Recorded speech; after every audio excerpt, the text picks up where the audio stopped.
What's up, y'all? It's Jason Littrell. I'm a hospitality management consultant based here in New York City, and I just realized a couple things about myself. This is day 22 of the series of going through all the stuff. I was laid off from my job about a month ago, and I've picked up a few clients with a couple different things, and things are on a good path. I'm actually really grateful that I got let go.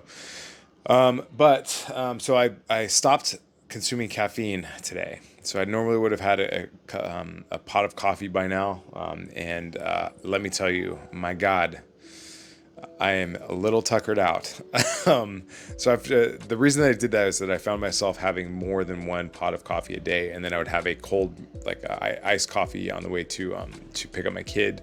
And so I was just like, wait a second, I'm consuming an enormous amount of coffee, and I didn't realize it. And so in the last 6 months or so, I've stopped drinking, stopped smoking, stopped eating sugar, carbs, starch, all that stuff, and I'm just kind of like stacking on this philosophy of liminal thinking about like altering what you believe, and then that helps you remove the desire for things that you think are bad for you.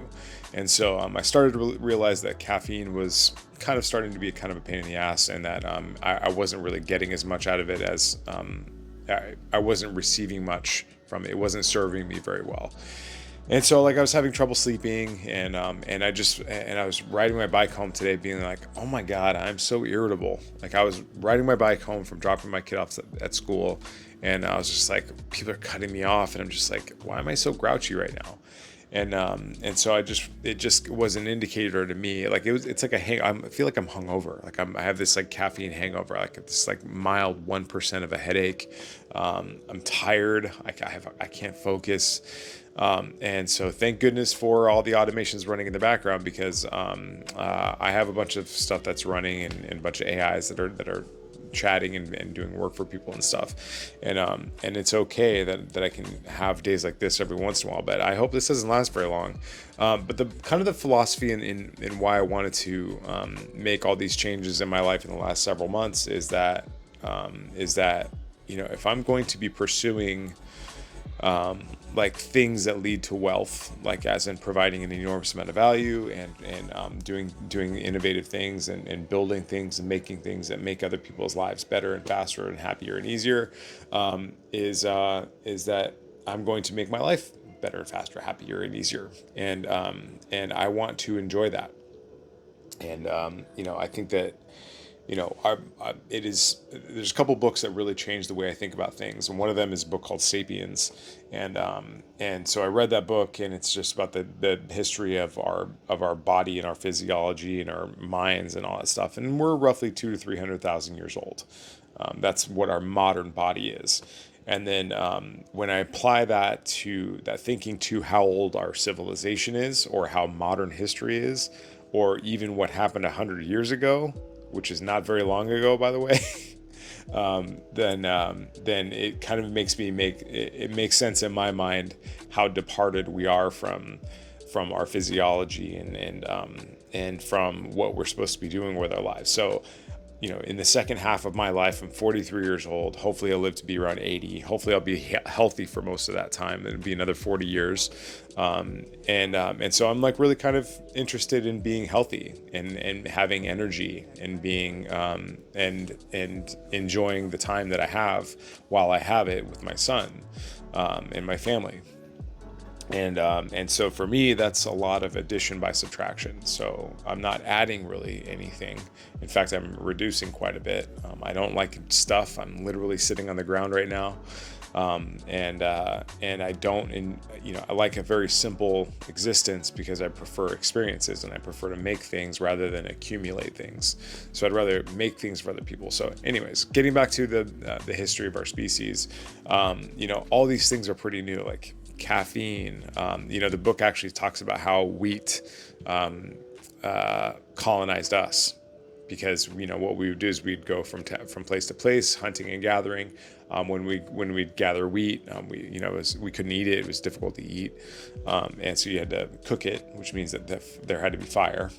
And fire, I think, is like something like 12 to 15,000 years old, something like that. I forget. Don't quote me on this, but wheat is only 6,000 years old. And so, like, yes, it is a great source of carbohydrate energy, but for most of our history, we didn't rely on carbohydrates at all. So we didn't have beets, we didn't have potatoes, we didn't have rice, and we didn't have wheat. And so, like, we kind of wonder why we have all these modern diseases, although we are living longer. So we're living longer but unhealthier. So I'm just trying to, like, get past all that with my own stuff. I'm not trying to judge. I'm not trying to say that I'm right, because I'm probably not. But what makes sense for me is that I'm trying to do things that, like, we did them before modern technology, before Monsanto, before sugar was in everything. And I mean everything. I mean, I'm like, I make my kid lunch for his school, and I don't expect him to eat like me. His needs are different. He's growing really fast, and he can get away with a lot more than I can. If I eat a sandwich, I gain 5 pounds. With him, he can eat a sandwich factory and not gain any pounds. So like, I make him the food that he likes with a reasonable balance, but it is very difficult to find anything that doesn't have sugar in it. Like, his bread has sugar in it. The mayonnaise that I put on his sandwich has sugar in it.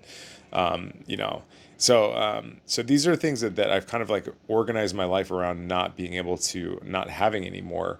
But it's not from a standpoint of giving things up. It's in a standpoint of gaining something.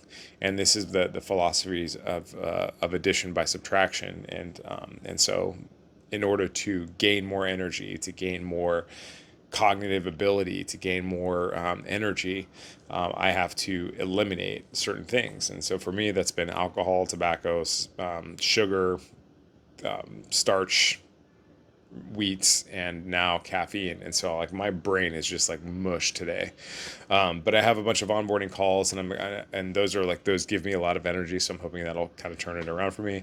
And a big pitch tomorrow. So wish me luck on a big pitch tomorrow. And we're hopefully implementing all these systems. But hopefully the brain fog of day one without caffeine will have gone by then. But wish me luck. I'll see you. That's all I got for you today. See you next time.